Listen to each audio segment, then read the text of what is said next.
bienvenue à cette deuxième session de notre série. Donc, pour ce qui est du programme de la session d'aujourd'hui, d'abord, nous aurons une présentation de Colombe Fourne, qui est chargée de programme responsable de l'égalité des genres et de l'engagement du public au sein du Fonds FIT. Elle va présenter 3 outils du programme. Donc, d'abord, une analyse rapide des questions liées au genre. Ensuite, un guide de FIT pour l'élaboration d'une stratégie d'égalité en genre en matière d'innovation sociale. Et finalement, un 3e outil qui est au niveau des marqueurs relatifs à l'égalité du genre. Ensuite, on va donner la parole à 2 présentatrices, Lauren Swift et Beverly Carrick. Mais je vais laisser le soin à Colombe de présenter donc nos 2 invités aujourd'hui. Donc, Colombe, la parole est à toi. Merci Andriane et bonjour tout le monde, mon nom est Colombe Fourne et je suis spécialiste des questions de genre et de l'inclusion. Comme Andriane vient de le dire un peu plus tôt, je travaille en tant que chargée de programme responsable de l'égalité des genres et de l'engagement public pour le Fonds pour l'innovation et la transformation ou FIT pour faire plus simple. J'espère que vous allez tous bien et surtout en ces temps incertains de COVID-19 plutôt.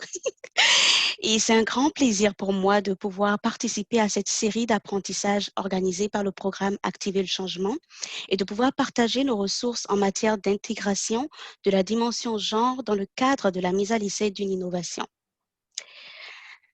Prochaine diapo, s'il vous plaît. La suivante. Parfait. Donc, nous allons commencer avec un bref aperçu du programme FIT et nous allons clarifier les termes innovation et mise à l'essai pour que tout le monde ait la même compréhension de ces termes. Nous allons ensuite entrer dans le vif du sujet, c'est-à-dire comment intégrer concrètement la dimension genre dans votre mise à l'essai, où nous partagerons ou rappellerons les points essentiels à considérer ainsi que des outils. Nous inviterons par la suite 2 organisations financées par le FIT à partager leur expérience d'intégration avec vous et surtout les défis qu'elles ont rencontrés sur le terrain. Et nous finirons avec quelques astuces et par les groupes de discussion. Prochaine diapo, s'il vous plaît.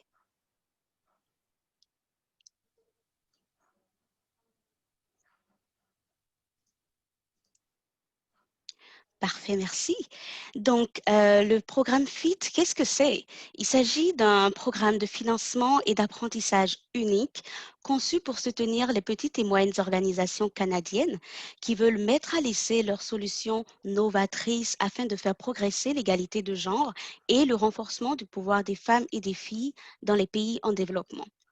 Donc, il s'agit d'un programme ouvert à toutes les petites et moyennes organisations, incluant les organismes à but non lucratif, les organismes de bienfaisance, les institutions postsecondaires, les entreprises sociales et même le secteur privé, tant que ces organisations répondent aux critères de financement du FIT.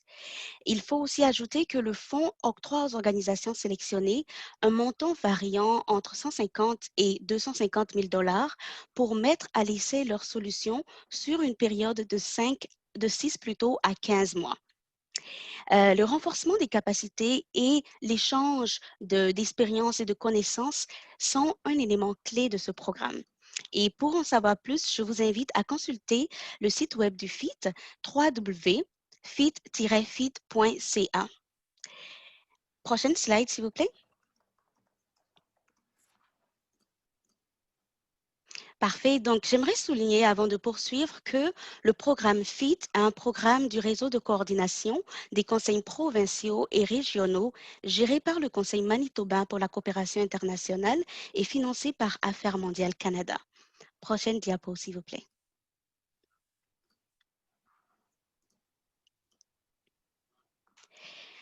Alors, l'innovation, quand on parle d'innovation, à quoi est-ce qu'on se réfère?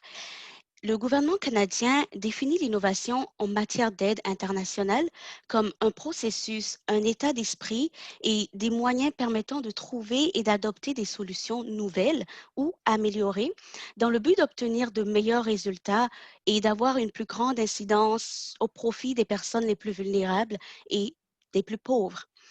Donc, parmi les solutions novatrices qui peuvent exister, on peut inclure des modèles d'affaires, par exemple, des pratiques politiques, des approches, des partenariats, des mécanismes de financement ou même des introspections comportementales. Vous entendrez souvent parler d'innovation transformationnelle et d'innovation progressive.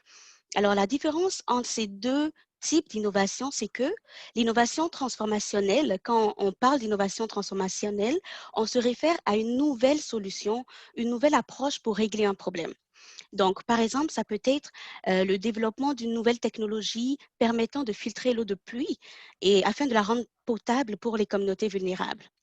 Tandis que quand on parle d'innovation progressive, on fait référence à une modification apportée à une solution déjà existante pour la rendre plus efficace. Comme exemple, on peut parler de l'utilisation de l'éveil artistique, par exemple, combiné avec de la thérapie médicale pour guérir et autonomiser les victimes de traumatismes sexuels, par exemple. Pour en savoir plus, je vous conseille d'aller sur le site d'Affaires mondiales Canada et le lien est sur la diapositive. Prochaine diapo, s'il vous plaît.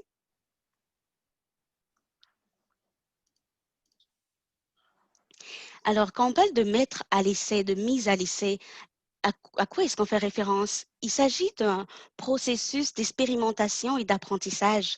Donc, une fois qu'un problème a été identifié et qu'une idée novatrice a été trouvée pour le solutionner, l'étape de la mise à l'essai intervient pour permettre à l'innovateur ou à l'innovatrice de prouver la faisabilité de son concept novateur et d'évaluer le potentiel de réussite de cette idée à plus grande échelle. Donc, quand on parle de mettre une innovation à l'essai, il s'agit de mettre en œuvre, de la mettre en œuvre plutôt à petite échelle pendant un court laps de temps afin de générer assez de preuves pour conclure si l'idée novatrice fonctionne ou ne fonctionne pas, ou si elle contribue ou pas aux résultats escomptés. Généralement, la mise à l'essai d'une solution novatrice consiste à identifier premièrement une question de recherche ou une hypothèse, ensuite à effectuer la mise à l'essai sur le terrain pour générer des preuves et à en tirer des conclusions. C'est donc une occasion unique d'apprendre ce qui fonctionne et ce qui ne fonctionne pas, d'échouer, de s'adapter et de s'améliorer. Et c'est cette opportunité que le programme FIT offre aux organisations. Prochaine diapo, s'il vous plaît.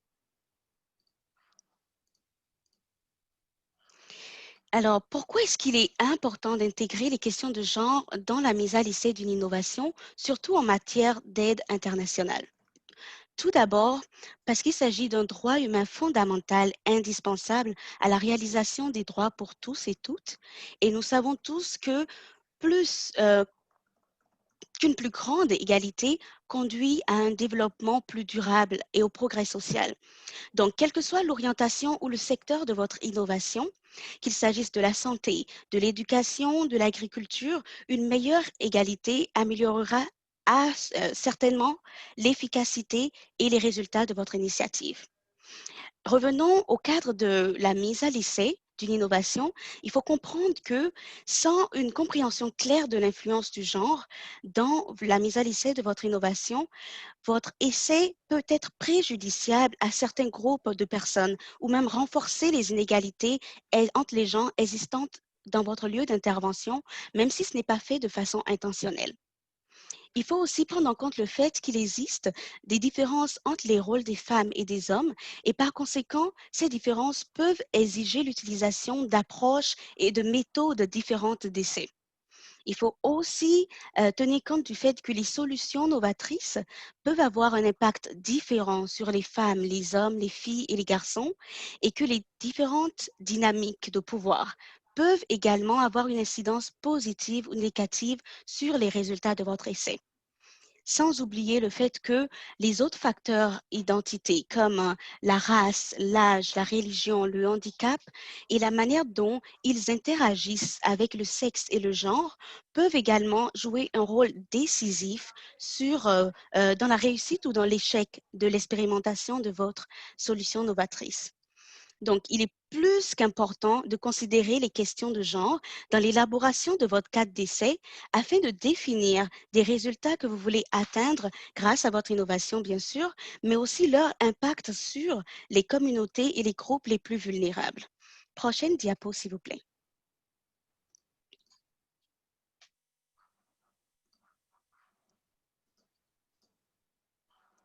Merci.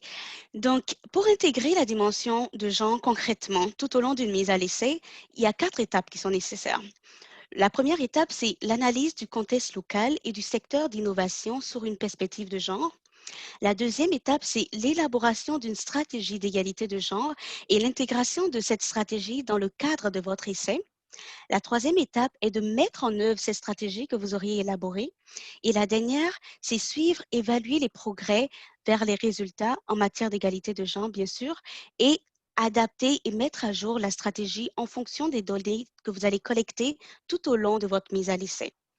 Mais pour les besoins de cette présentation, nous allons nous focaliser sur les 2 premières étapes qui constituent le socle même de l'intégration de la dimension genre, puisque la troisième étape, c'est la mise en œuvre de ce que vous auriez planifié de faire et la quatrième étape a été déjà merveilleusement abordée lors de la dernière séance le 7 octobre passé, qui était sur la mise en pratique du suivi, évaluation, apprentissage, responsabilité féministe et sensible au genre. La seule précision que je pourrais apporter par rapport à cette quatrième étape, c'est que l'environnement dynamique et flexible de la mise à l'essai donne l'opportunité de suivre et d'évaluer les progrès au fur et à mesure que l'on avance dans la mise à l'essai. Et ça vous donne aussi l'opportunité d'adapter votre stratégie de livraison pour pouvoir atteindre les résultats escomptés. Prochaine diapo, s'il vous plaît.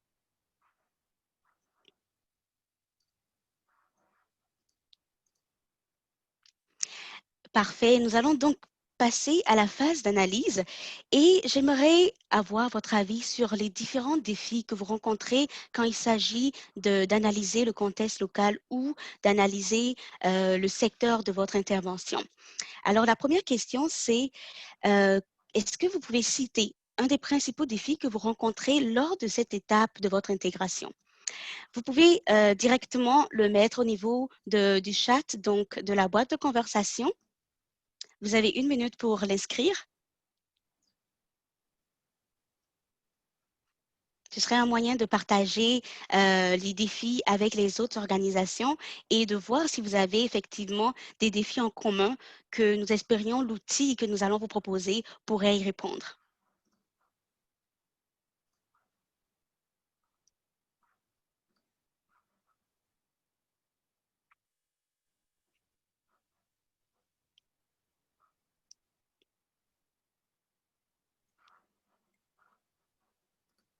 Excellent.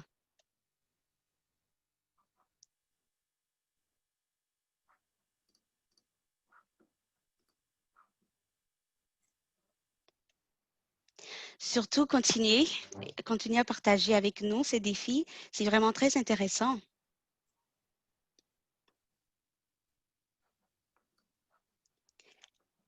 Merci beaucoup pour vos réponses. Je vais continuer, mais n'hésitez pas à partager vos défis avec nous via le chat de Zoom.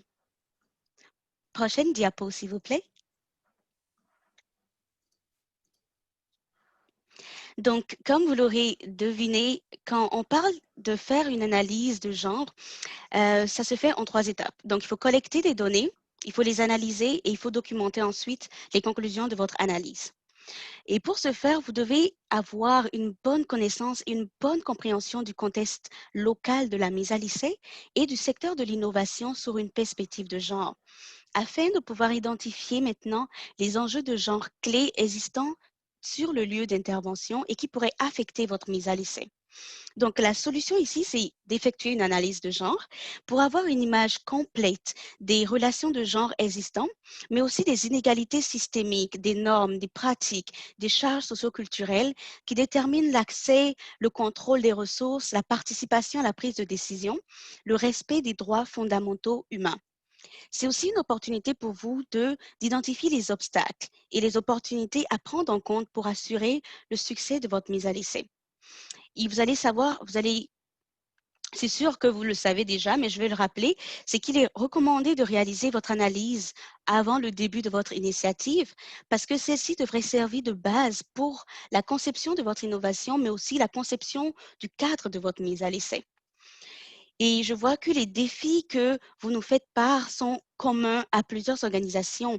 Et c'est pour cette raison que l'équipe de FIT a développé des outils d'analyse adaptés au contexte de mise à l'essai à l'intention des petites et moyennes organisations afin de leur permettre d'avoir une image complète avant et pendant la mise à l'essai.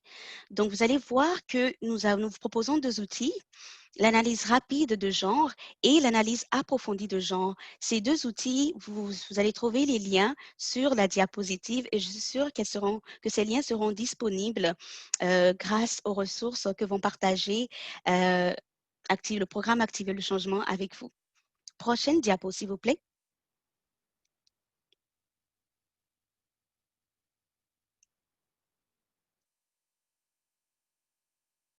Parfait. Alors, je vais rapidement vous présenter le premier outil qui est l'analyse rapide des questions liées au genre. Quand on parle de cet outil, on se réfère à une analyse préliminaire qui vous fournirait des informations essentielles sur les rôles, les responsabilités liées au genre, les capacités et les vulnérabilités existantes, ainsi que des recommandations pour vos programmes. Donc, le but principal de cet outil, c'est de vous aider à cerner les contraintes et les inégalités systémiques fondées sur le genre qui pourraient avoir une incidence sur la solution novatrice et son cadre d'essai. Cet outil, il est souvent utilisé dans des situations où les délais sont serrés et où les ressources sont rares, comme par exemple à l'étape de l'élaboration d'une proposition pour une demande de financement où l'organisation n'a que très peu de temps pour la rédaction. Donc, il peut aussi être utilisé par des organisations qui doivent réagir rapidement en période de crise ou de pandémie comme la COVID-19 et qui manqueraient de temps ou de moyens pour collecter des informations nécessaires directement sur le terrain afin d'intégrer une perspective de genre dans leur approche. Donc, la particularité de cet outil, c'est qu'il est axé sur le fait que pour mener l'analyse rapide, les organisations peuvent utiliser des données secondaires prioritairement et, lorsque possible, des données primaires. Il est cependant important de noter que les données secondaires devraient être recueillies auprès de sources fiables telles que les organisations multilatérales, des études évaluées par des pairs, des rapports nationaux et des évaluations de projets, par exemple. Quant aux données primaires, si elles ne peuvent être collectées directement sur le terrain, elles peuvent être recueillies via des rapports récents de collecte de données primaires, comme par exemple des rapports de données de base de projets similaires ou des rapports de données de base de projets mis en œuvre dans la même zone d'intervention. J'ajouterai que l'outil vous fournit une liste de questions ainsi qu'un cadre d'analyse que vous pouvez, sur lesquels, au fait, vous pourriez vous baser ou que vous pouvez même adapter afin de comprendre les enjeux clés de genre qui contribuent aux inégalités dans votre domaine d'intervention et dans votre zone d'intervention. Il est bien sûr disponible sur le site web du FIT et je vous invite à le consulter. Prochaine diapo, s'il vous plaît.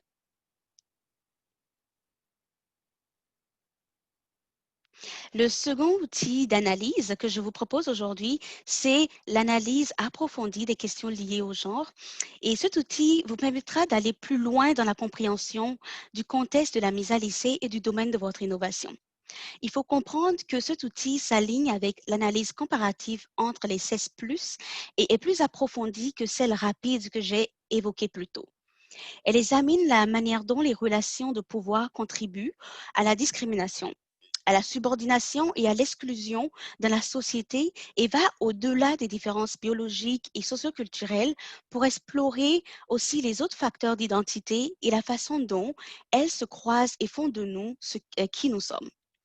Donc ici, les organisations doivent recueillir des données primaires en priorité et des données secondaires ventilées selon le genre, mais aussi d'autres informations quantitatives et qualitatives qui leur permettraient d'expliquer les relations de genre existantes.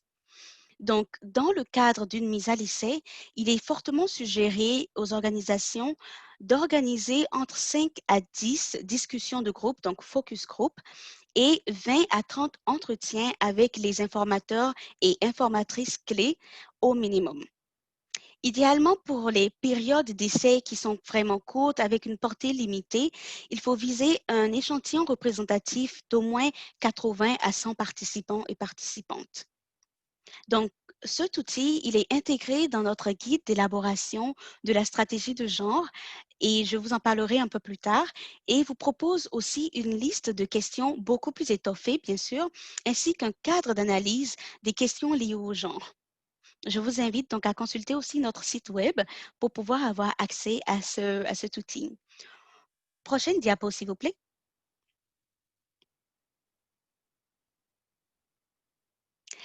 Parfait. Donc maintenant, nous allons passer à l'étape de l'élaboration d'une stratégie d'égalité de genre.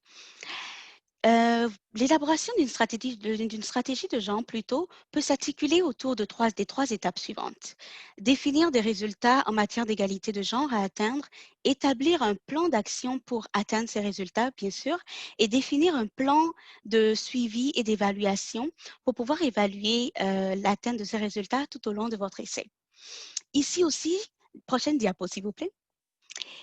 Ici aussi, j'aimerais avoir votre avis et en savoir plus sur les difficultés que vous rencontrez quand il s'agit d'élaborer une stratégie d'égalité de genre. Donc, parmi les sections suivantes de la stratégie, choisissez celle qui vous est plus difficile à adopter. Donc, il s'agit d'une question où vous devriez choisir les différentes. Je pense que là, Nico, I will ask you please to poll the question. Donc, Nico, est-ce que tu peux lancer le sondage en ligne, s'il te plaît? Parfait. Donc, vous pouvez choisir la section qui vous est vraiment plus difficile à développer lorsqu'il s'agit, bien sûr, d'élaborer votre stratégie.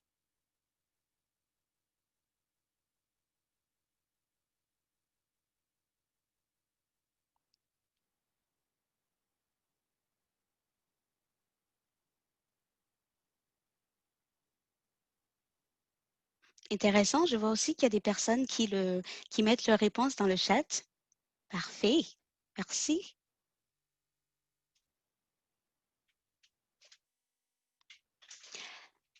Nous vous laissons encore quelques secondes pour faire votre choix.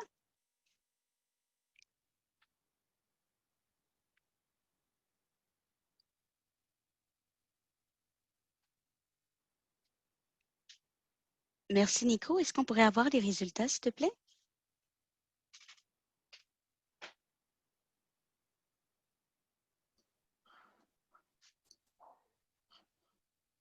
Je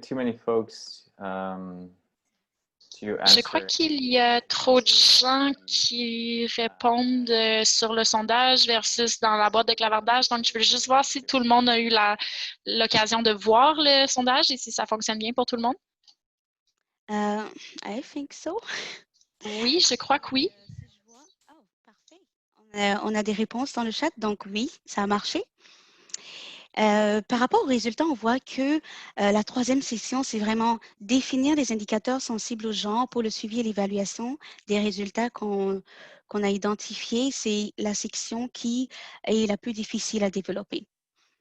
Merci beaucoup. J'espère que je vais pouvoir vous apporter quelques réponses. Sinon, sentez-vous vraiment libre de me rejoindre directement. Prochaine diapo, s'il vous plaît. Parfait. Donc, on va commencer avec la définition des résultats en matière d'égalité de genre. Et ici, en s'appuyant sur les conclusions de votre analyse, c'est-à-dire l'analyse de genre que vous auriez fait plus tôt, vous devriez être en mesure maintenant d'identifier les enjeux principaux de genre que votre innovation abordera, mais aussi ceux qui pourraient entraver votre processus d'essai et sa réussite. Donc, une fois que ces enjeux sont identifiés, il devient plus facile de définir les résultats à atteindre en matière d'égalité de genre grâce à votre mise à l'essai. Donc, quand on parle de résultats en matière d'égalité de genre, je vais le rappeler peut-être pour certains, on se réfère aux changements que l'on peut décrire ou mesurer et qui abordent explicitement la réduction des inégalités entre les genres ou l'amélioration de l'égalité entre les femmes, les hommes, les filles et les garçons. Donc, pour ceux et celles qui voudraient en savoir plus sur les résultats en matière d'égalité de genre, je vous invite à consulter la politique d'aide internationale féministe du Canada ainsi que les objectifs du développement durable, spécifiquement l'objectif 5. Donc, dans le cadre d'une mise à l'essai, pour en revenir à la mise à l'essai, vous devez garder à l'esprit que bien que tous les enjeux de genre soient importants, vous devez vous concentrer sur ceux directement liés à votre initiative.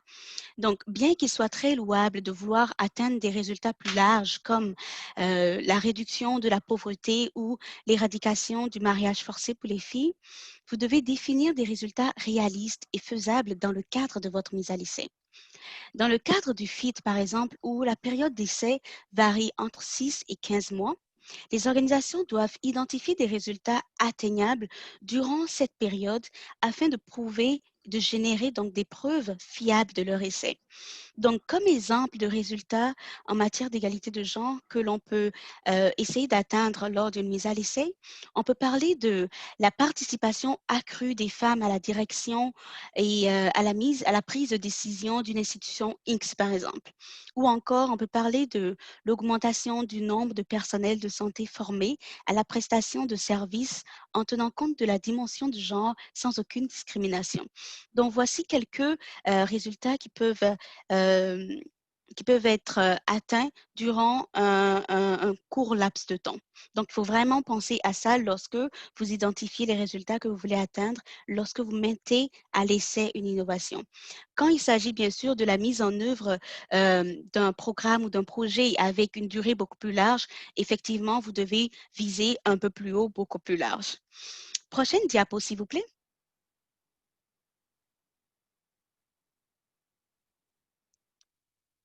Merci. Donc, une fois que les résultats sont définis, il faut ensuite élaborer un plan d'action qui vous permettra d'atteindre ces résultats. Et un solide plan d'action devrait inclure des activités liées à chacun des résultats en matière d'égalité de genre que vous auriez choisi d'atteindre. Il peut s'agir, par exemple, de plaidoyer, de campagnes de sensibilisation, d'activités de renforcement de capacité, par exemple. En outre, vous devez aussi penser à mettre en évidence des mesures spécifiques qui favoriseraient la participation et la contribution effective, mais surtout équitable, des femmes et des jeunes filles à la mise à l'essai et à l'évaluation de votre solution novatrice. Ça, c'est vraiment très important. Et en termes d'approche et de mesures clés, on peut évoquer, par exemple, des mesures telles que la mise en place de services de garde d'enfants, ou encore l'adaptation des outils ou des formations au niveau d'éducation ou au niveau de compétences technologiques des groupes les plus vulnérables, surtout en matière d'innovation technologique. On peut aussi penser à l'inclusion d'un ou d'une experte en genre à l'équipe de la mise à l'essai, ou encore à l'inclusion des enjeux liés à l'égalité des genres comme la tolérance zéro envers le harcèlement, l'exploitation, les abus sexuels qui devraient faire partie des informations et des activités de plaidoyer que vous aurez à faire si jamais vous devez en faire. Et on pense aussi à une tendance maintenant, c'est l'engagement des hommes et des garçons pour favoriser des changements transformateurs. Et il faut garder à l'esprit qu'il est essentiel d'intégrer votre plan d'action à votre cadre de mise à l'essai. Donc, il ne faut pas avoir le plan d'action à part et le cadre de mise à l'essai, donc votre plan de mise en œuvre au niveau de votre mise à l'essai à part, mais au contraire, il faut arriver à intégrer les deux pour que votre plan d'action soit une part à part entière de votre cadre d'essai. Prochaine diapo, s'il vous plaît. Donc maintenant, nous venons à l'établissement d'un plan de suivi et d'évaluation. J'ai vu que beaucoup de personnes avaient de la difficulté à ce niveau. Donc, après avoir déterminé les résultats en matière d'égalité de genre et développé votre plan d'action, il ne vous reste maintenant qu'à établir votre plan de suivi et d'évaluation pour mesurer les progrès et évaluer les réalisations. Il faut donc tout d'abord mettre en place un processus de suivi. Et ensuite, il faut définir la façon dont les résultats en matière de genre seront mesurés. Et pour ce faire, il vous faut identifier des indicateurs sensibles au genre. Et quand on parle d'indicateurs sensibles au genre, on parle d'une unité de mesure quantitative ou qualitative pour évaluer les changements en matière d'égalité de genre. C'est vraiment simple. Idéalement, il faut choisir des indicateurs tant qualitatif que quantitatif, afin de donner un portrait clair des incidences de votre solution novatrice sur l'égalité de genre. Par exemple, quand vous voulez un indicateur quantitatif, ça peut être de mesurer le nombre de femmes et d'hommes qui participent à une activité. C'est vrai que c'est important, mais il est tout aussi essentiel de mesurer les perceptions des femmes quant à leur propre capacité à participer de manière efficace, égale à tous les niveaux. Donc, il faut vraiment tenir à l'esprit qu'avoir un indicateur quantitatif, c'est important, mais avoir un indicateur qualitatif, ça vous permet d'avoir vraiment un portrait clair de l'incidence de votre solution novatrice sur les communautés visées, surtout les communautés les plus vulnérables, donc les groupes les plus vulnérables. Et il faut aussi garder à l'esprit que pour bien faire un suivi et évaluation, pour des résultats en matière d'égalité de genre, il est important de collecter régulièrement les données ventilées en fonction du genre, mais aussi en fonction d'autres facteurs d'identité tels que l'âge, la race, les handicaps, lorsque c'est possible. Ça permet de montrer des tendances cachées qui pourraient démontrer des inégalités qui existent plus au niveau des communautés les plus vulnérables, donc des groupes les plus vulnérables que vous n'auriez pas visés au départ, par exemple. Prochaine diapo, s'il vous plaît. Donc, pour aider les organisations dans l'élaboration de leur stratégie d'égalité de genre, le FIT, donc le programme FIT et l'équipe du FIT a élaboré a conçu un outil, un guide que nous pensons qui pourrait vous être très utile. Ce guide, il revoit en profondeur les différentes étapes que j'ai évoquées plus tôt, donc vous donne beaucoup plus de détails pour élaborer une bonne stratégie adaptée à votre cas d'essai, mais peut-être aussi, ce guide peut être aussi utile pour les personnes qui veulent élaborer une stratégie d'égalité de genre pour des projets à plus long terme. Mais c'est clair qu'il a été conçu dans le but d'aider les personnes qui veulent élaborer la stratégie pour la mise à l'essai d'une innovation. Il contient aussi une liste de contrôle et un modèle de Canva pour faciliter la rédaction d'une stratégie. Comme je l'avais dit un peu plus tôt, l'outil d'analyse approfondie des questions liées au genre est inclus dans ce guide. Et bien sûr, il est disponible sur notre site web. Et comme vous pouvez le voir, il y a un lien sur la diapo pour vous faciliter l'accès. Prochaine diapo, s'il vous plaît.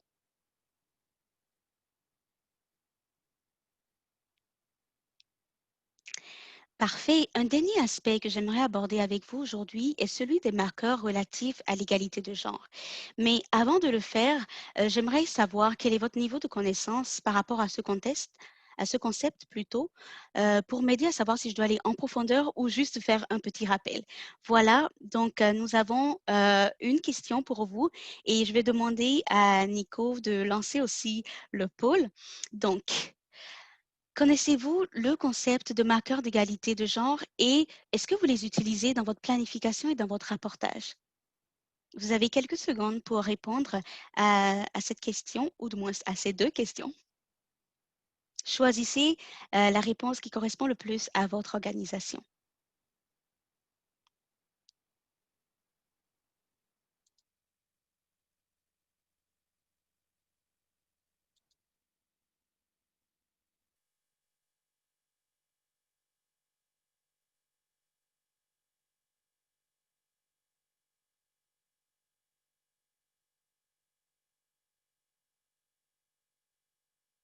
Parfait, vous avez encore quelques minutes pour choisir la bonne réponse, celle qui correspond à votre situation, bien sûr.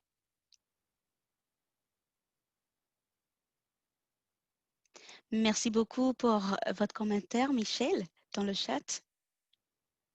Nico, je vais te demander de nous montrer les résultats, s'il te plaît.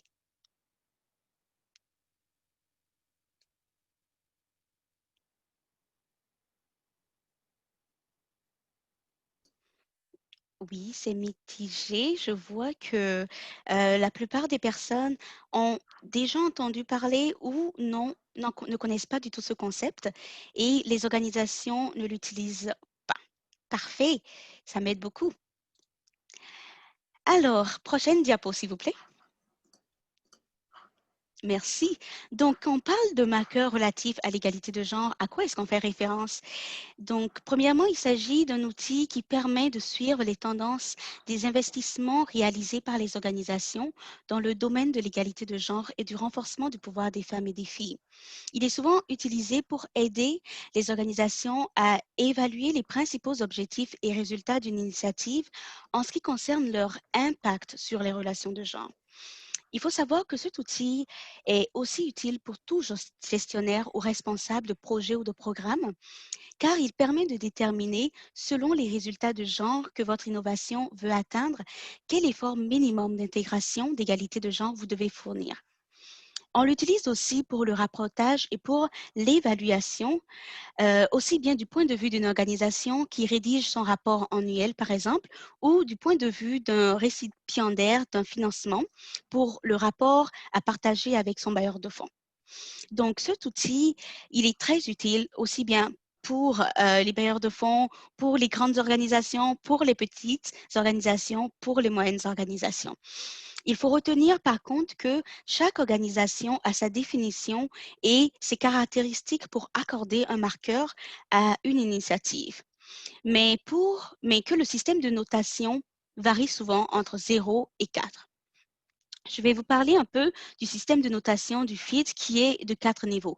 Donc, nous avons le G0 à le G3. EG pour égalité de genre, bien sûr. Donc, quand on parle du niveau 0, on parle d'une innovation et d'un essai aveugle au genre. Ça veut dire quoi? Ça veut dire que cette innovation et son essai ignorent les normes, les rôles, les responsabilités, les relations entre les genres, les différences en matière d'opportunités, d'allocation de ressources entre les femmes et les hommes. Donc, que cette innovation ne contribue pas à l'avancement de l'égalité de genre ou du renforcement du pouvoir des femmes et des filles. Le second niveau, donc le niveau 1 ici, qui est la mise à l'essai d'une innovation sensible au genre, comme vous pouvez le voir dans le graphique, bien sûr. Ici, il s'agit d'une innovation et d'un essai qui identifie les inégalités existantes, mais qui ne met en œuvre aucune action pour les réduire. Donc, malgré le fait que cette innovation soit sensible au genre, elle ne fait rien pour avancer l'égalité de genre ou le renforcement du pouvoir des femmes et des filles. Le troisième niveau, qui est le G2, donc la mise à l'essai d'une innovation qui intègre la dimension de genre.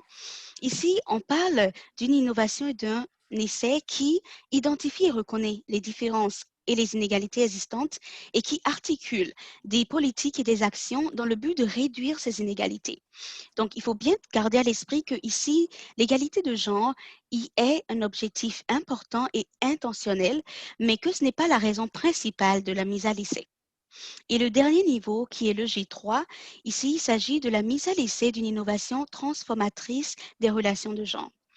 Donc, l'innovation et son essai sont sensibles aux genre, donc ils identifient et reconnaissent les différences et les inégalités existantes plutôt, et ils cherchent, cette innovation et son essai cherchent à s'attaquer et à transformer positivement les causes profondes de l'inégalité.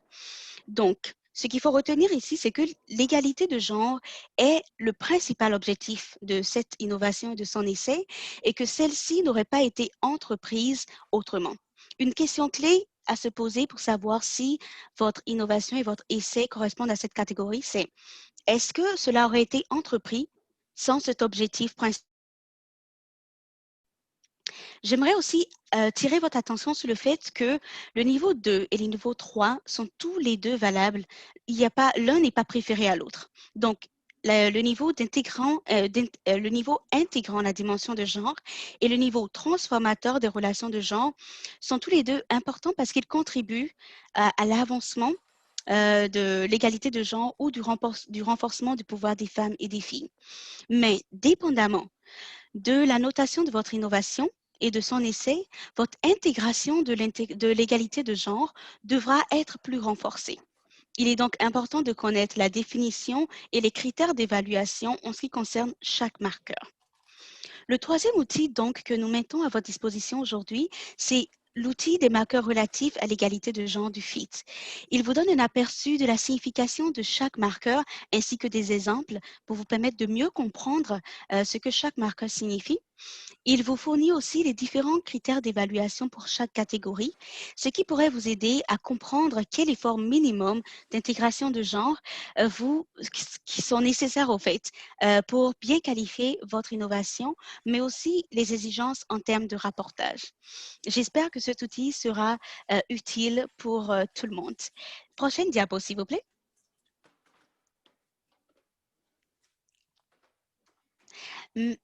Oui, merci. Maintenant, je vais passer la parole à deux organisations qui ont été financées par le FIT pour mettre à l'essai leur innovation. La première personne serait Lauren Swift, qui est la directrice exécutive de l'organisation Change for Children. Et ensuite, nous aurons Beverly Carrick, qui est la fondatrice et directrice de l'organisation Embrace International Foundation. Je vais passer la parole à Lauren Swift. So, your turn, Lauren. Okay, great. Thank you very much. Super, merci tout le monde. Merci à FIT et au programme Activer le changement pour leur invitation aujourd'hui. Notre solution prend place Pardon, trop rapide pour l'interprète. Pardon.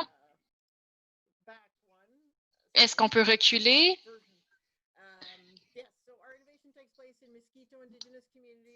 Donc, notre innovation se prend place dans les communautés Huasquito, au centre du Nicaragua, en Amérique centrale, près de la rivière Coco qui fait la frontière avec le Honduras.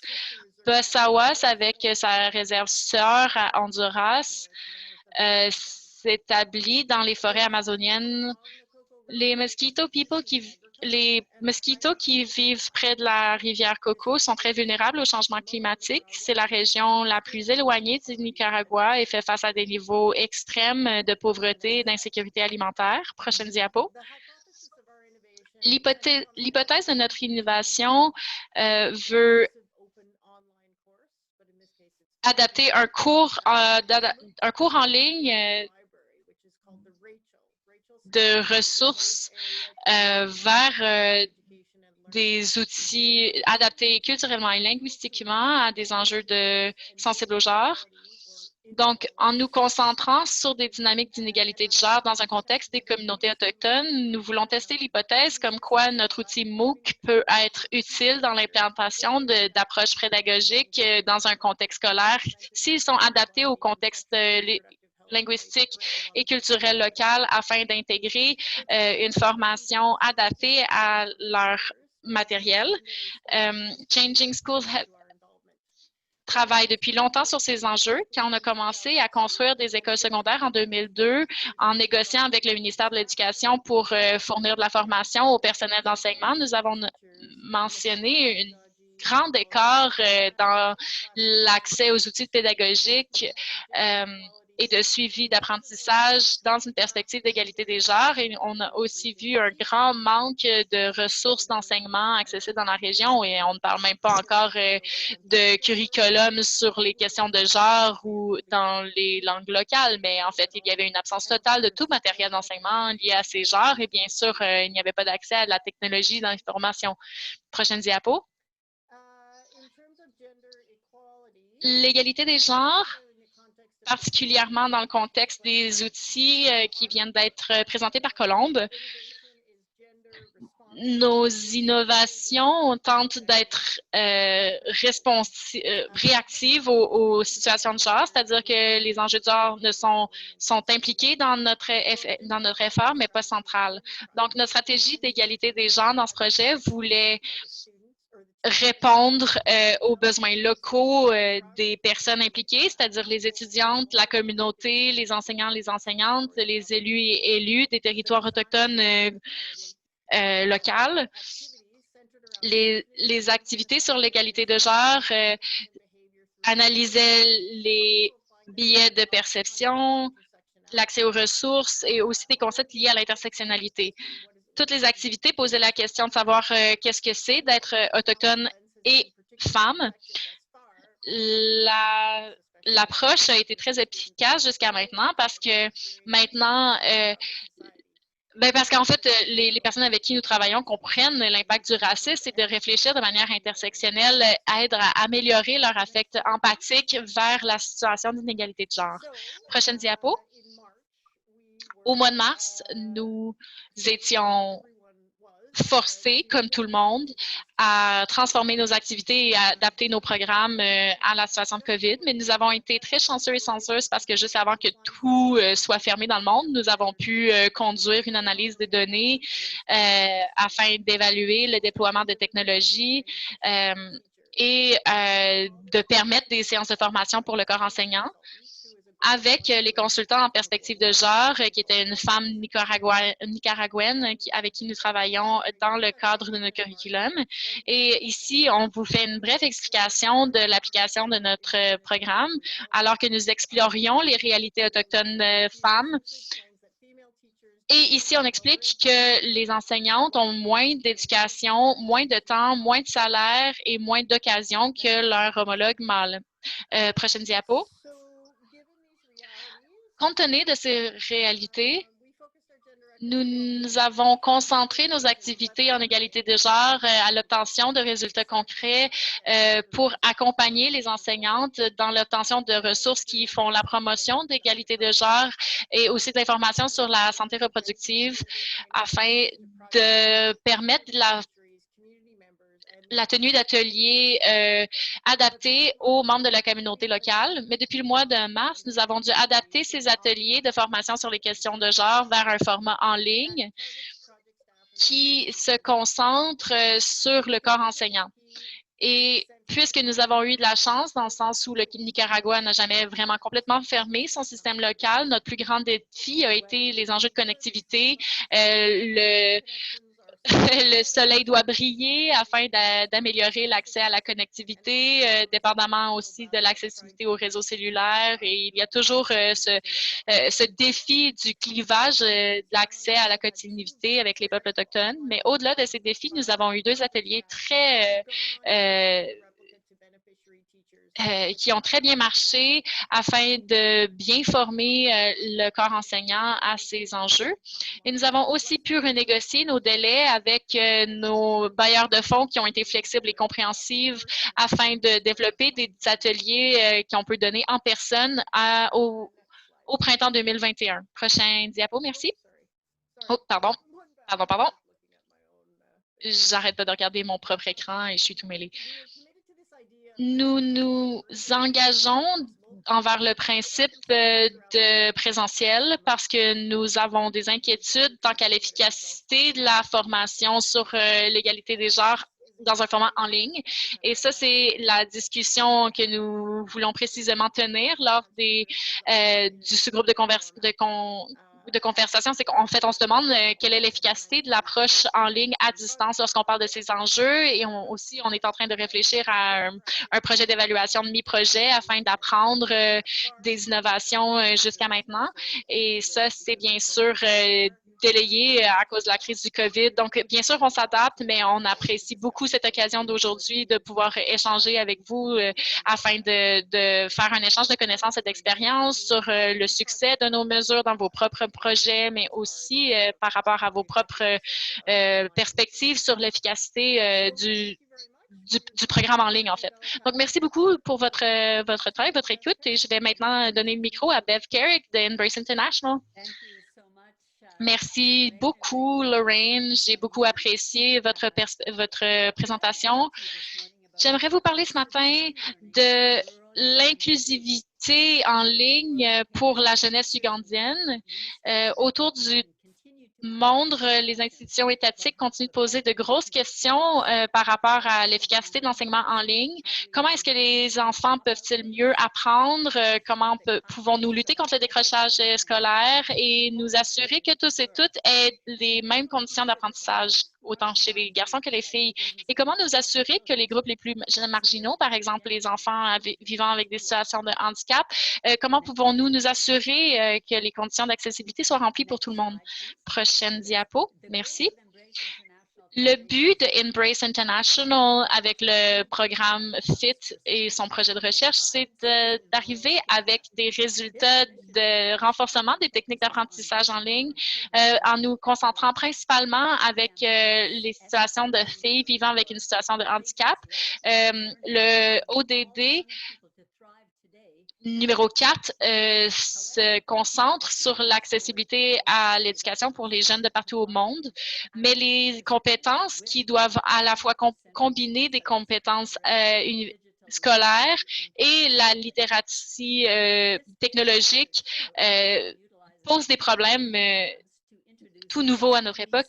Donc, nous avons développé des laboratoires en ligne qui permettent de partager des compétences d'apprentissage numérique et nous avons décidé d'étudier l'impact de l'auto-apprentissage en ligne où les étudiants utilisent des tablettes ou des cellulaires pour faire de la recherche sur des sujets qui les intéressent particulièrement. Donc, chaque école a des laboratoires d'apprentissage en ligne qui impliquent des serveurs portables qui s'appellent le Rachel, et des tablettes. Donc, ces tablettes sont complémentées d'1 térabyte de mégadonnées qui impliquent des ressources en ligne qui permettent aux étudiants et les étudiantes d'avoir accès à un grand éventail de ressources d'apprentissage.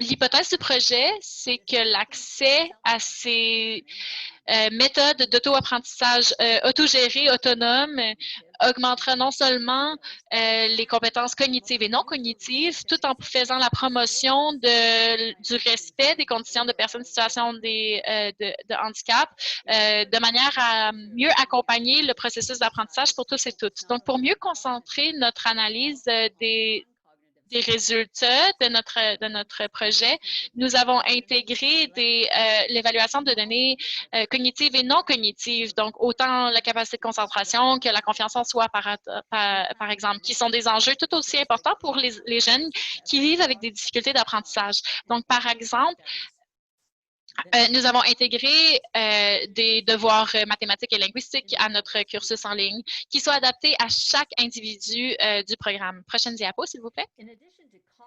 En plus des compétences cognitives et non cognitives, nous voulions aussi réfléchir à savoir si l'auto-apprentissage en ligne aurait un impact positif sur l'inclusivité des personnes vivant avec une situation de handicap chez les étudiants.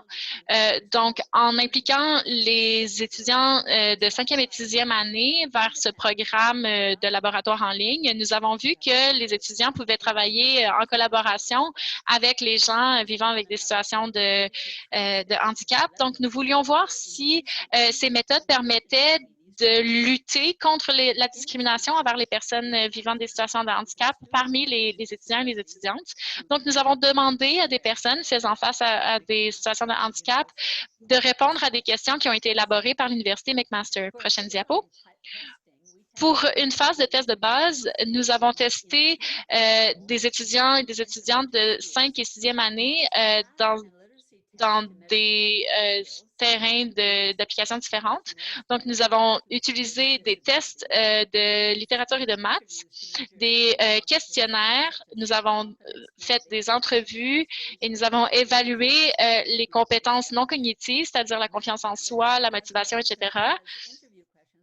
Les questions d'entrevue ont été élaborées par des professeurs de l'Université McGill en collaboration avec les 60 Million Girls Foundation située à Montréal. Prochaine diapo.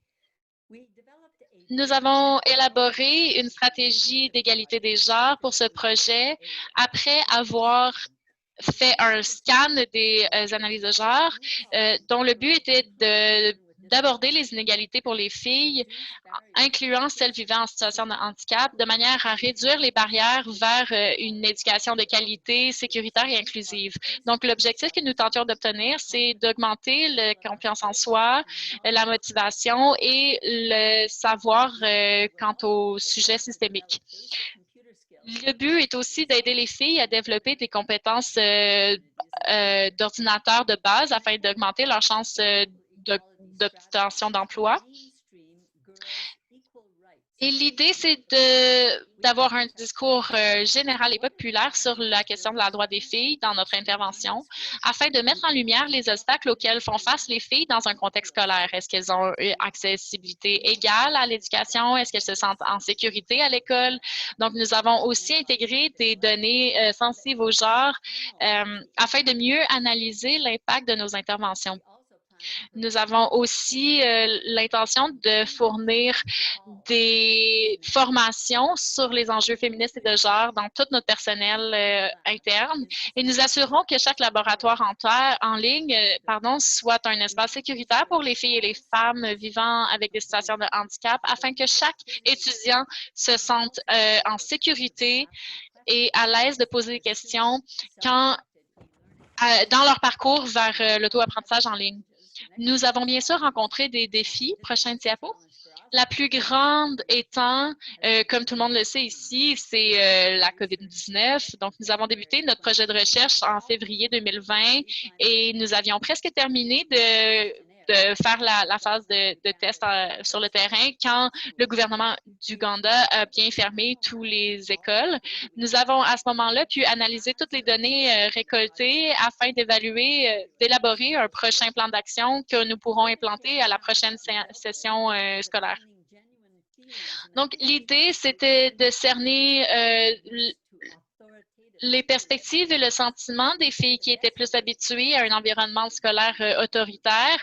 Et nous voulions donc nous concentrer sur des groupes de discussion où l'animatrice tentait d'explorer des enjeux intéressants et peut-être plus adaptés aux considérations des filles. Donc, nous espérons voir la fin de notre projet au mois de février 2021. Je vais maintenant redonner le micro à Colombe. Merci beaucoup.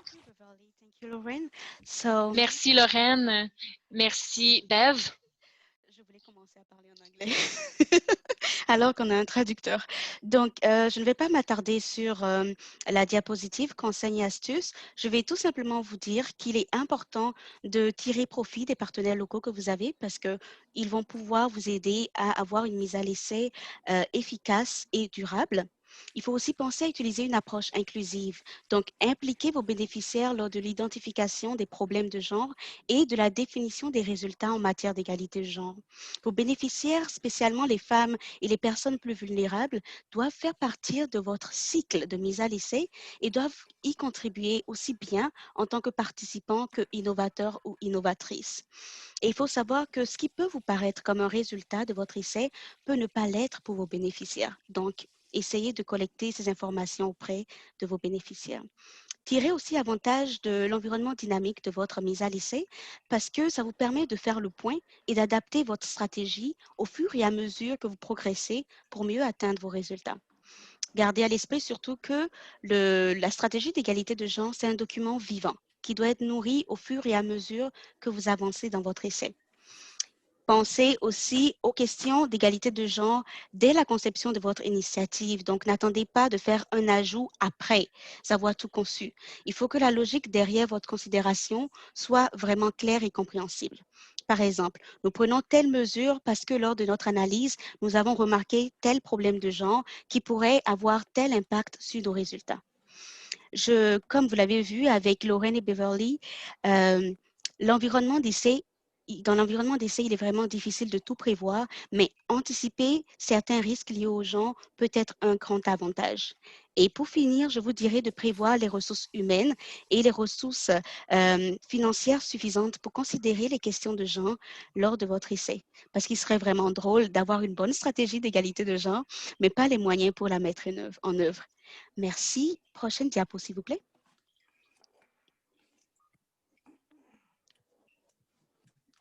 Je vais vous inviter à consulter notre site web, donc fit-fit.ca, pour en savoir plus sur les ressources de genre que j'ai partagées aujourd'hui avec vous et pour vous inscrire pour des mises à jour de programme. N'hésitez pas à nous suivre sur Twitter, Facebook, LinkedIn et je vous annonce aussi que nous avons des événements à venir. Nous avons un micro-apprentissage sur le genre que nous organisons avec Spirit Change, donc Activer le changement, le 28 octobre. Si vous voulez en savoir plus sur l'égalité de genre, l'innovation, la mise à l'essai, comprendre comprendre pourquoi il est important d'inclure les questions de genre, je vous invite donc à y participer et nous partagerons aussi avec vous une étude de cas. D'autres événements sur le genre sont à venir en novembre et en décembre, donc je vous suggère fortement de rester à l'écoute et de rester connecté au programme FIT. Dernière Dapo. Alors, merci beaucoup pour votre écoute, pour votre attention et pour votre participation. Je te passe la parole, Andréane. Merci. Thank you so much, Colombe, Bev, and Lorraine, for these great presentations. Merci immensément, Colombe, Bev et Lorraine, pour vos présentations. Nous allons maintenant nous rendre au sous-groupe de conversation. Donc, c'est le moment où nous nous tournons vers vous afin d'entendre vos questions, vos commentaires et vos conversations plus ouvertes dans les sous-groupes de conversation. Donc, dans chaque sous-groupe, il y aura une présentatrice et une animatrice. Comme vous pouvez le voir dans la diapo, dans la salle 1, il y aura Beverly et j'y serai en tant qu'animatrice afin de penser aux analyses de genre. Dans le groupe 2, Lauren Swift y sera avec ma collègue Catherine afin de réfléchir à comment adapter les activités centrées sur le genre dans un contexte de COVID. Et dans le groupe 3, il y aura Colombe et Sébastien qui parleront de la deuxième et troisième ressources partagées avec nous aujourd'hui. Et dans la quatrième salle, nous allons parler du scan rapide sur les évaluations de genre avec Sarah Harrison, que j'ai le plaisir de vous présenter, qui se joindra à nous lors de nos sous-groupes de conversation. Donc, il s'agit de Sarah Harrison, qui est experte et consultante en matière d'enjeux de genre. Donc, elle pourra nous présenter ce nouvel outil. Et donc, nous avons identifié les 4 salles pour chacun d'entre vous et nous allons y passer entre 5 à 10 minutes et nous retournerons ensuite en large groupe. Aussi, veuillez noter que si vous souhaitez participer à la conversation en français, il y a la 3e salle, celle où nous tenons maintenant, sera bilingue et l'interprétation y sera accessible. Donc, assurez-vous de rester dans la 3e groupe, c'est-à-dire de rester dans la salle ici si vous voulez participer en français. Donc, merci tout le monde. On se voit de l'autre côté.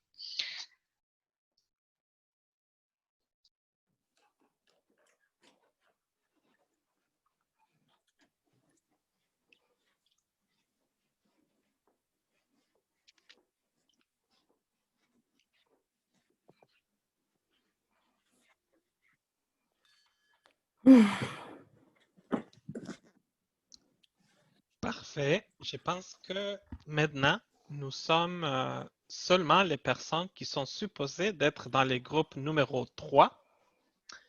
Welcome everyone. Welcome to the breakout. Bienvenue à tout le monde à ce sous-groupe de conversation numéro 3. Donc, vous êtes bien dans les groupes de discussion. Donc, vous êtes... Avec notre panéliste Colombe Forn. On va discuter sur le guide de stratégie d'égalité des genres de FIT, l'outil de marqueurs relatif à l'égalité des genres et tout autre sujet qui sera de votre intérêt et de notre panéliste.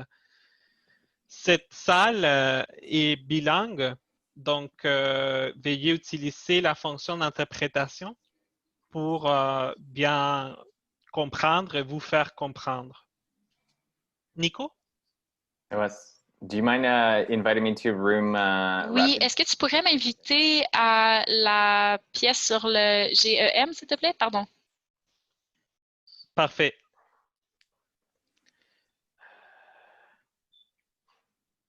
Juste un instant.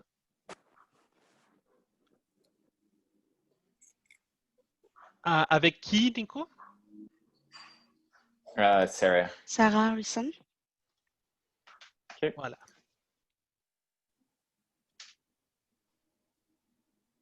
Parfait, ça c'est fait. On devait envoyer notre collègue à sa salle de discussion. Donc, je disais que ça va être la salle de discussion bilingue avec notre panéliste Colombe. Je m'appelle Sébastien Vielmas, je suis le coordinateur du programme d'éducation pour la citoyenneté mondiale d'Activer les changements. Si jamais vous voulez savoir davantage à propos de ce que nous faisons dans ces champs-là, ça me fera plaisir de discuter avec vous après le webinaire, mais maintenant, on a peu de temps, donc je vais passer rapidement la parole à Colombe. Puis, je dois aussi vous indiquer qu'il n'y aura pas de temps pour avoir un rapport de retour à la salle principale. Donc, on tiendra ces discussions-ci et ensuite on va retourner tous ensemble, mais il n'y aura pas un rapport à faire, donc il n'y aura pas à choisir une personne qui fasse les rapportages parce qu'il n'y aura pas le temps, parce qu'on est un peu en retard. Donc en ayant dit ça, Colombe, maintenant, c'est à toi la parole pour cette groupe de discussion. Merci beaucoup, Sébastien, et merci à vous tous qui avez choisi ce groupe. Je vais rapidement partager mon écran. Je ne sais pas si vous arrivez à le voir. Est-ce que tout le monde arrive à voir mon écran? Oui. Oui? OK, super. Donc, je vais essayer de répondre à vos questions si vous en avez par rapport au guide du FIT pour l'élaboration de la stratégie d'égalité de genre, mais aussi par rapport à l'outil de FIT sur les marqueurs relatifs à l'égalité de genre. Donc, n'hésitez vraiment pas si vous avez des questions sur ces outils ou si vous avez envie de partager avec nous votre expérience en matière d'intégration de genre et les défis que vous rencontrez. Peut-être que ça pourrait parler à d'autres organisations et ça pourrait les aider d'une façon ou d'une autre. Donc, je vous écoute.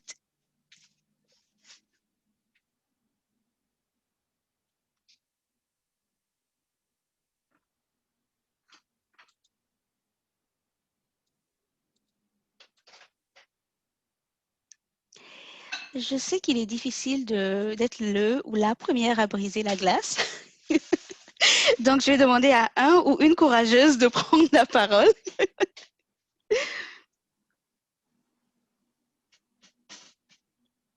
Si vous voulez aussi parler des défis que vous rencontrez dans la rédaction ou dans l'élaboration de votre stratégie d'égalité de genre, je pourrais aussi répondre à ces questions. Ou si vous pensez que l'un des outils pourrait vous être utile, surtout n'hésitez pas, parlez-nous-en et dites-nous comment est-ce qu'il pourrait vous servir dans votre travail, par exemple.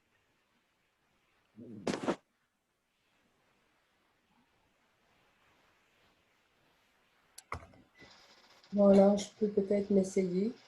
Ouh, nous avons une courageuse. Allez-y, Madame Gisèle. Bon.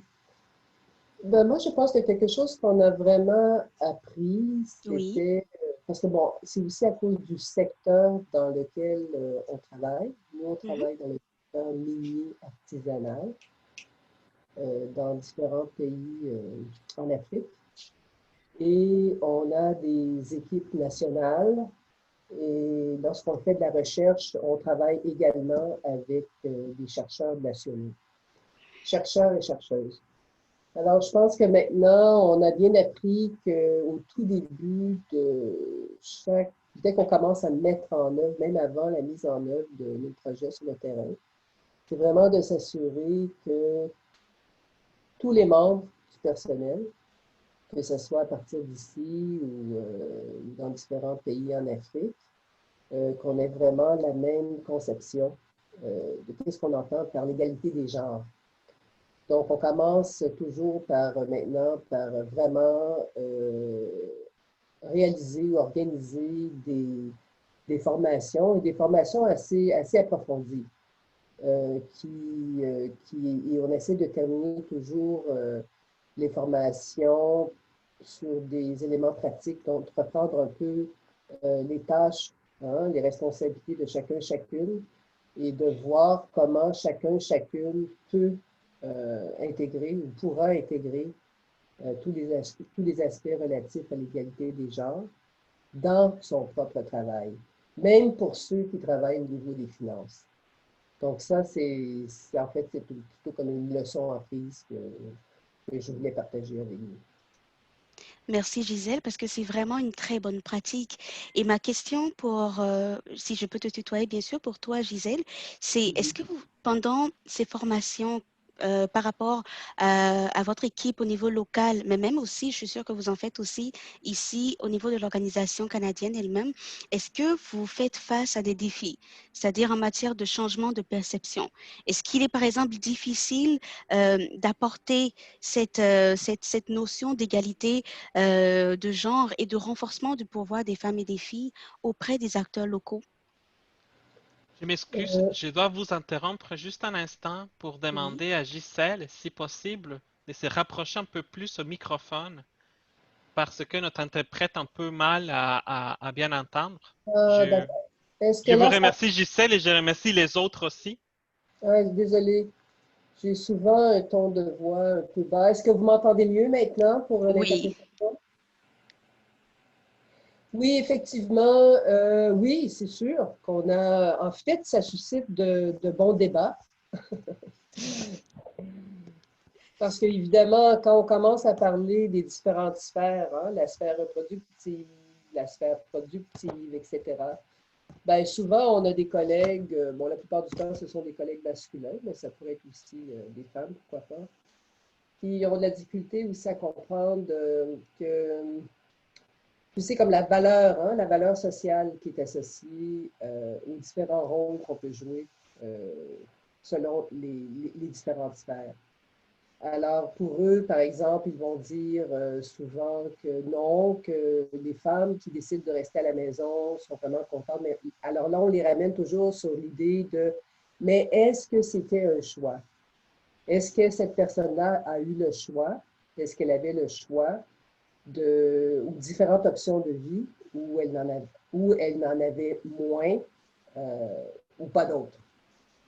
Alors, je ne sais pas, ça c'est sûr que c'est un des défis, mais pour contrer ça ou pour relever le défi, c'est que nous, on travaille toujours avec des associations féminines qui viennent des différents pays où on travaille. Donc, on fait affaire avec des réseaux, je te dirais, féministes, hein, qui ont une pratique féministe dans leur travail de tous les jours. Et elles sont bien placées à ce moment-là pour établir des dialogues sur toute la question aussi culturelle, hein, les us et coutumes, etc. Donc, je pense que ça, c'est important aussi. Ce n'est pas seulement d'avoir comme pratique d'organiser ces formations-là sur le terrain, mais que les formations soient données par des gens qui viennent des pays, des gens qui maîtrisent bien tout le contexte socio-économique, culturel, etc. Exactement, d'où vraiment l'importance d'avoir des partenariats au niveau local. Si vous avez des partenariats avec des organisations de femmes, c'est encore mieux parce que selon le sujet, il est parfois plus simple d'avoir quelqu'un que vous connaissez qui vous en parle plutôt que d'avoir un inconnu qui vous en parle. Merci beaucoup, Gisèle. Est-ce qu'il y a une autre personne qui voudrait partager son expérience avec nous ou des leçons apprises dans l'intégration de la dimension genre dans son projet, dans son initiative?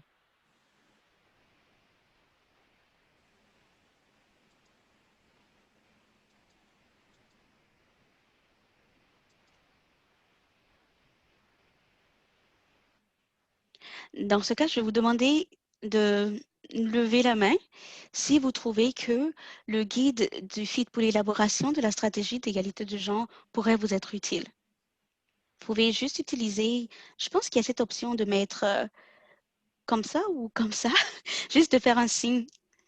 C'est où la main? On peut faire les puces en haut comme ça. Ouais. Si vous pensez que cela pourrait vous être utile, j'aimerais bien le savoir. Ou si vous pensez que, voilà, donc un peu comme Sébastien.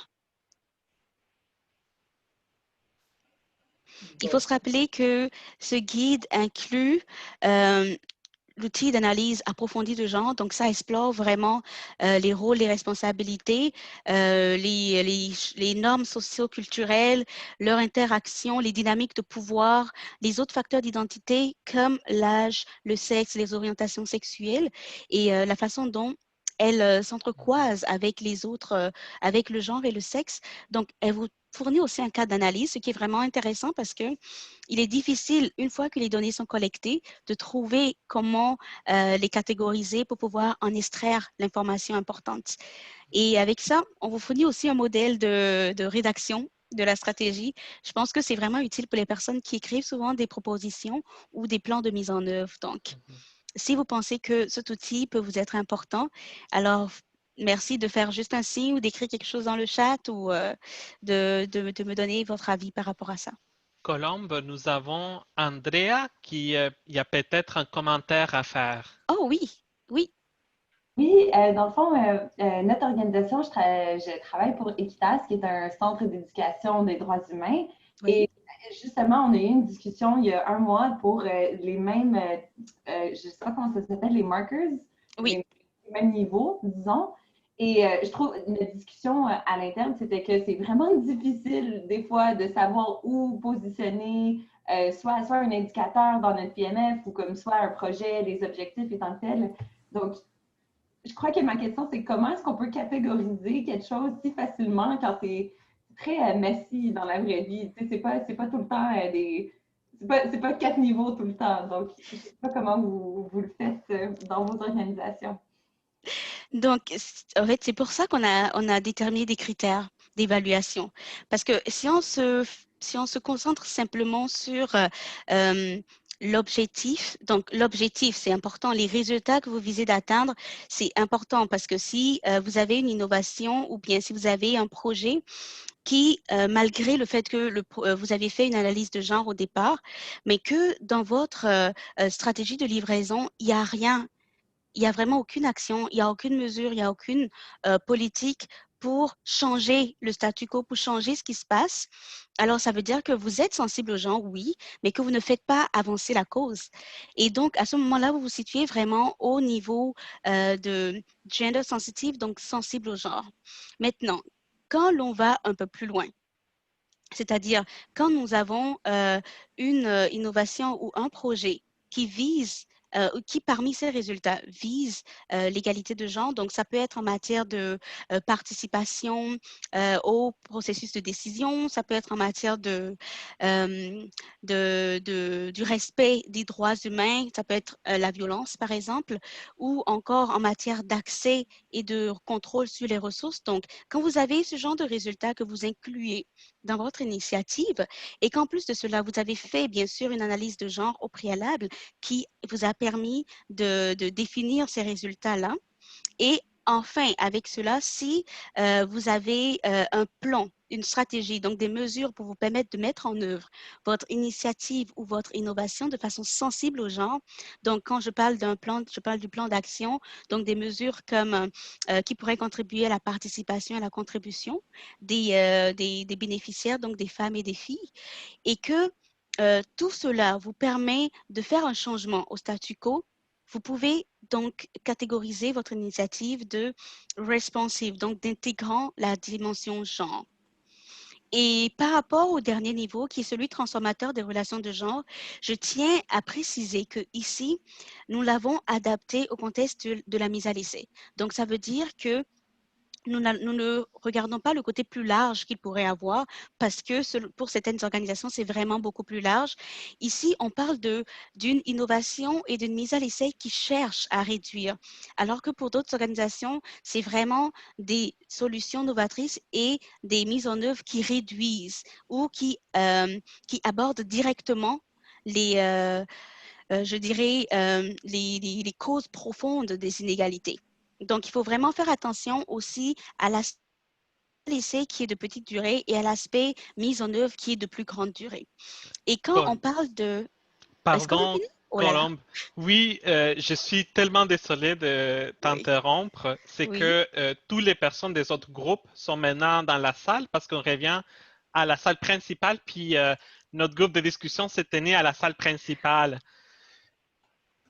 C'est parfait. Merci beaucoup pour la réponse. N'hésitez pas à me joindre directement si vous voulez qu'on continue notre conversation. Remercier nos participants et participantes, Colombe, Bev, Lorraine, nos 3 présentatrices aujourd'hui et Sarah aussi qui s'est jointe à nous pour ce groupe de conversation. Donc, merci tellement pour vos contributions.